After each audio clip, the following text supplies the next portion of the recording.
Кыргыз Республикасынын министрлер кабинетине караштуу мамлекеттик кызмат жана жергиликтүү өз алдынча башкаруу иштери боюнча мамлекеттик агенттин өкүлүнө сиз орун басарсыз да? Сизге менин суроом бар. Ооба. Могул азыркы кезде акыркы 2-3 жылда мамлекеттин ичинде райондордо, шаарларда кадрлар маселесинде ротация болуп атат. Туурабы? Ушул ротация көпчүлүк жерде өзүнүн жакшы жыйынтыгын берип атат. Райондун жетекчилери, же болбосо шаардын мэрлери. А бирок жанагы айыл өкмөттөр, мектептин директорлору, кээ бир айыл өкмөттөр бар экен, Ош Баткен тарапта. Бул жактан Чүйдөн же Көлдөн, Токтогулдан барган балдар эми кыргыз эли ар түрдүү менталитетте сүйлөйт экенбиз. Бул жактан барып, ал жактын тилин түшүнгүчө 6 ай өтүп кетип атат. Ачыгын айтып коеюн. Кээ бир Ош облусунда өзбек айыл өкмөттөрү бар.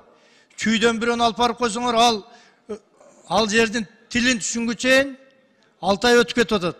Жумуш кетпей атат. Андыктан ноокатта да ушундай нерселер болуп атат. Мисалы, жергиликтүү элдин када салтын ар кандай жанагы диалектте сүйлөйт экен, туура кабыл алыш керек да, эл менен иштеш үчүн барат да, туурабы? Андыктан сиздер жана резерв кадрга киргизгенде, бир жака бөлгөндө, ушул маселени мындай орчундуу катары көрсөңүздөр, менин сунушум райондун акиминен ылдый деңгээлдеги должносттагыларды ротация кылбай эле койсоңор. Себеби бир рестин начальниги, же болбосо айыл өкмөттүн башчысы башка райондон барса, же болбосо Бишкек тараптан барса, каждый суббота-воскресенье үй бүлөсүнө кетет экен дагы, тапкан айлыгын жол көрөк эле кетирип отурат да. Сиз мага көңүл бурсаңыз, жаныңызда айым менен сүйлөшпөй. Жазып атасызбы? Мисалга, Чүйдөн барган кадр Ошто иштеп атат. Суббота-воскресенье үй бүлөсүн бул жака калтырып коет экен дагы, бул жака келип үй бүлөсүнүн алдында болуп атат. Жумуш алгылыктуу биз ойлогондой кетпей атат. Ошо ротация менен барган анча-мынча кишилерчи.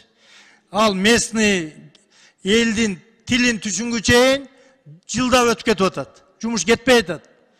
Ал жерде жергиликтүү элдин да арасында күчтүү кадрлар бар. Ошого мен сунушум айыл өкмөттөрдү андан жанагы ошого тең должносттагыларды ротация кылбай эле койсоңор. Райондун акимдерин, мэрлерди макул